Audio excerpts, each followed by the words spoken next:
Hey there. Today we're getting back to work on the 22 WRX.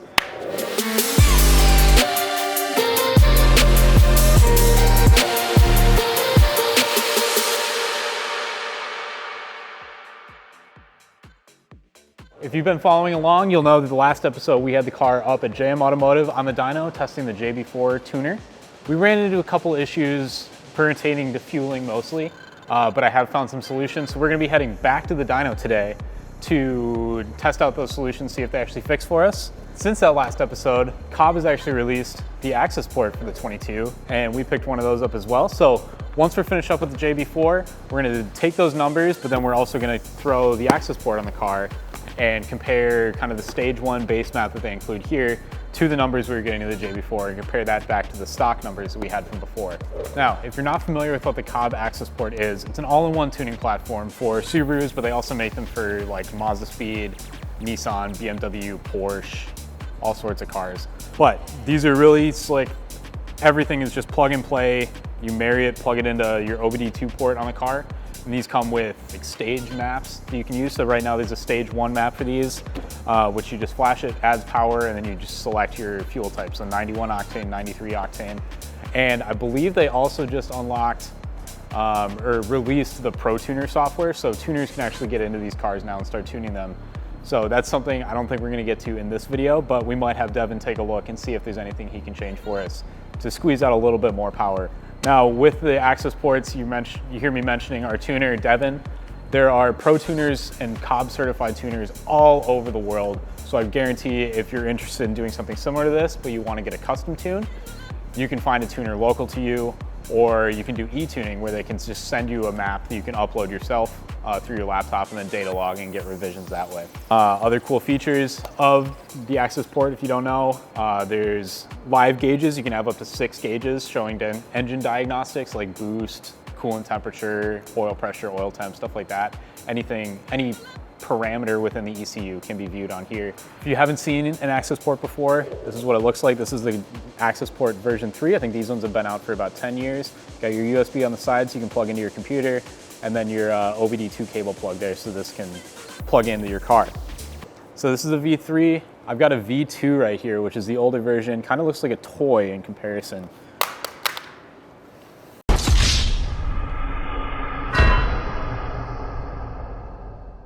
Kind of looks like a toy in comparison to the V3. And I don't have a version 1 here, which is the original Accessport, but I'll flash up a picture. Cobb has been making Accessports for almost 20 years now. I think the V1s came out in 2005 for like the GD 02 to 07 WRX and STI. So it's crazy to see how far they've come and how universal these have come just kind of in the Subaru world. And I'm excited to see what it can do on the 22 here. So now that we've gone over what we're gonna be doing on the WRX, I think it's time we pack it up and head up to JM. See you there.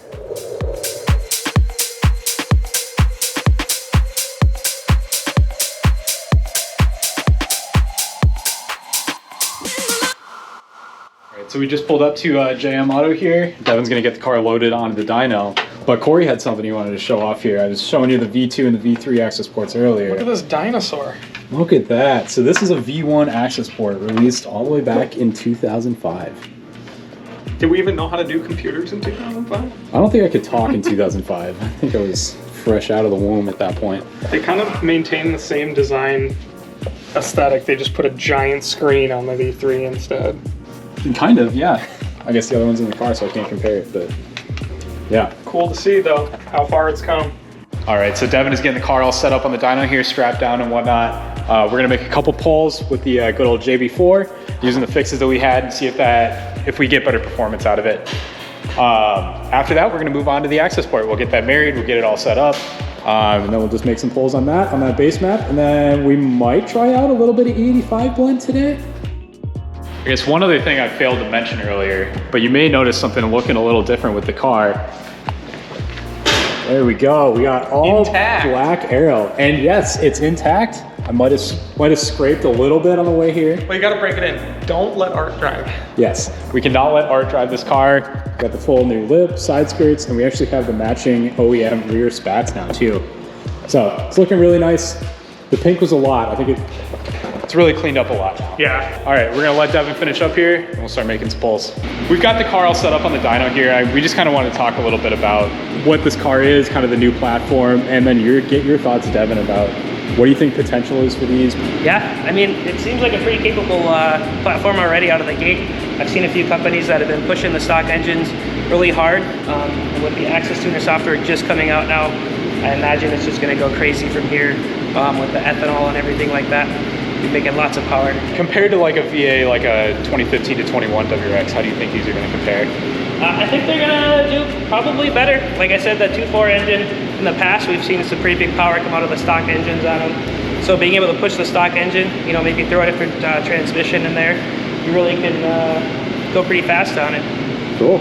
Yeah, I guess we'll see today. We'll see if we can turn it up at all now that we have that Accesstuner software. Yeah, I'm excited to see. Blow it up. Blow it up. 40 pounds, let's go. Let's not blow it up. Well, let's keep this car healthy for a little bit at least.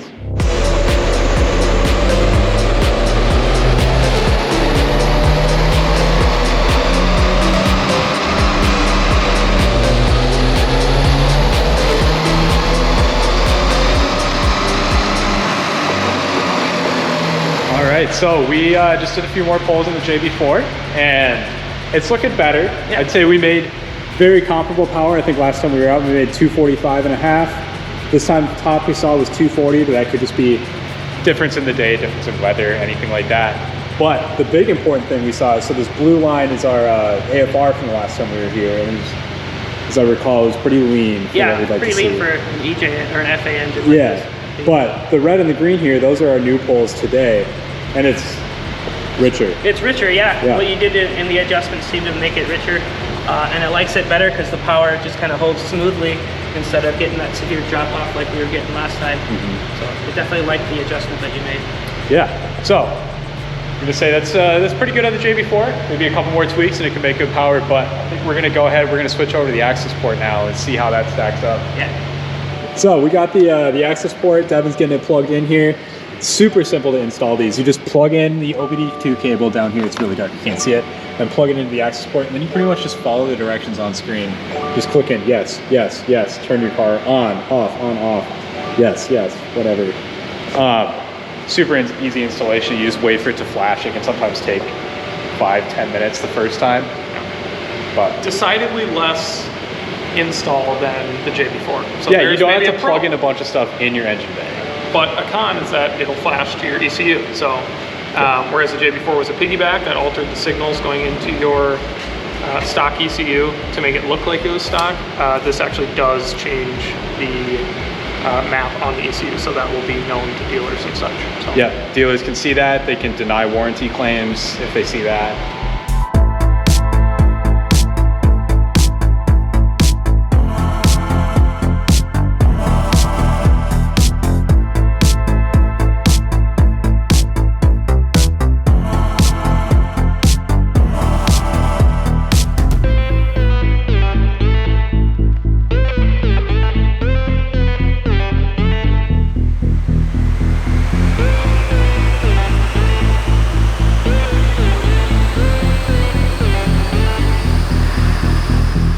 Alright, so first pull on the Accessport, 239. So it's about the same as the maxes we saw coming out of the JB4, right? Yeah, but look at where you see the difference here. Yeah, the difference in the AFR. A lot richer, probably a lot safer, I would say. Yeah, much safer. I mean, you look at it through the whole range, there's, you know, all these peaks, and it's not trying to catch up by offsetting here with more fuel. It's just, it knows what it needs to do and it does it. All right, so we just did a couple more pulls to verify on that stage 1 93 map that came on the Accessport. Looks like around 241, 242 is about where we settled out, which I would say is very respectable. But like we said, just a lot smoother on the AFR curve. It's like 1.5 points richer almost throughout the whole thing. So it goes from about 12.5 down to right around 11 AFR, 11.2. Okay, so we got the car kind of taken apart here. We're kind of wrapping up for the day. overall successful, I would say, Corey. Yeah, pretty successful. I mean, you can show them the graph there. And, yeah. Devin, if you want to explain kind of what we're looking at here. Yeah, definitely. So we got the blue line, which is the stock baseline numbers. And then the green graph there, that's the JB4, the stage 193 octane. And then the red is the Cobb off the shelf, that's stage 1, the 93 octane as well. You can see the Cobb map's much richer than both the stock and the JB4, which is pretty nice. Right, that's good for reliability and just safety, just a lot better. Yep. So seeing that, do you feel more safe in playing with some of the features that the Accessport has in terms of tweaking settings and stuff, seeing that it's that much richer? Yeah. Give you confidence to be able to... I mean, yeah, that definitely makes it seem like we can get some more power out of it and everything. Once we run some ethanol in it, you can lean it out back to the numbers that we were seeing on the stock tune or with the JB4 numbers. And it likes it a lot better on the ethanol. And then you can throw some timing at it, some boost at it, make some decent power out of it. Cool.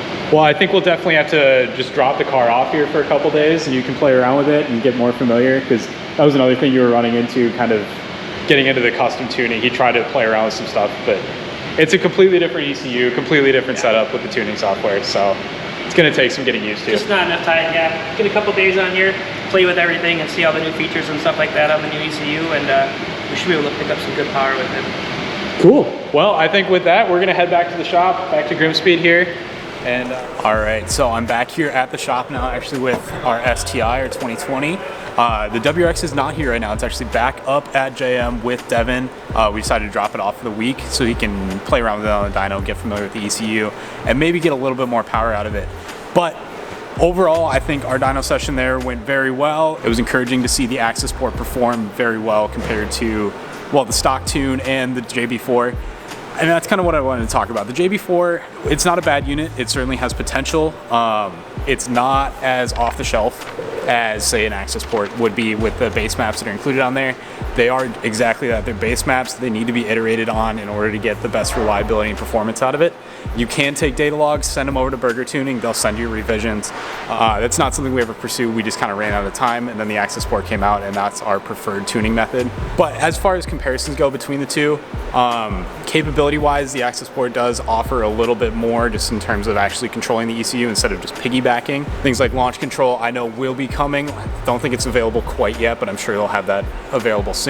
But then also other monitoring like 0 to 60 times and quarter mile, as well as the internal data logging where you don't have to use your phone or anything is very nice. As we mentioned with the JB4, there are some advantages if you plan on utilizing your warranty for any reason. With the Accessport, when it tunes your car, it actually does write a file to the ECU that the dealership can see if they need to do any warranty work. So they can see that, and they could not void your warranty. There's no real way to void a warranty until it expires, but they can deny claims if, say, there's something wrong with your engine and it's been tuned. But with the JB4, because it doesn't overwrite anything on the ECU, they don't even see it. If you unplug everything, take it out of the engine bay, they're never going to know. So that is definitely a big selling point for the JB4. The JB4 is a little bit cheaper than the Accessport. I think the kit, I gotta check my notes here. As we had it configured, the kit we had was about $675. That's with the JB4 tuner and then also the Bluetooth adapter. So the tuner itself is $525. The Bluetooth adapter is another $150 on top of that. Accessport is about to $725. So a little bit more expensive. But I think for our uses, that's going to be our preferred method. Other things, flex fuel support. So if you're interested in running flex fuel, the Cobb Accessport and Cobb themselves, they don't have a flex fuel kit for the WRX yet. The Burger Tuning JB4, they do actually offer a separate flex fuel kit that you can add on. I think it's $440 for that flex fuel add-on. And that is an actual sensor that goes in line, ties into the JB4, and you would be able to data log and monitor that as well through the app. So that's a nice upgrade, but that again would bring the cost of the kit almost up to $1,000. But yeah, I think that's going to wrap it up. As I mentioned, I am working on a blog post that I'll link down below.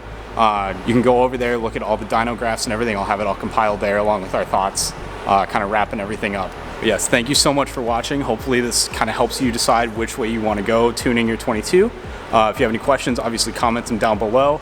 Share this video, give us a like, and get subscribed to see the next episode. Thank you.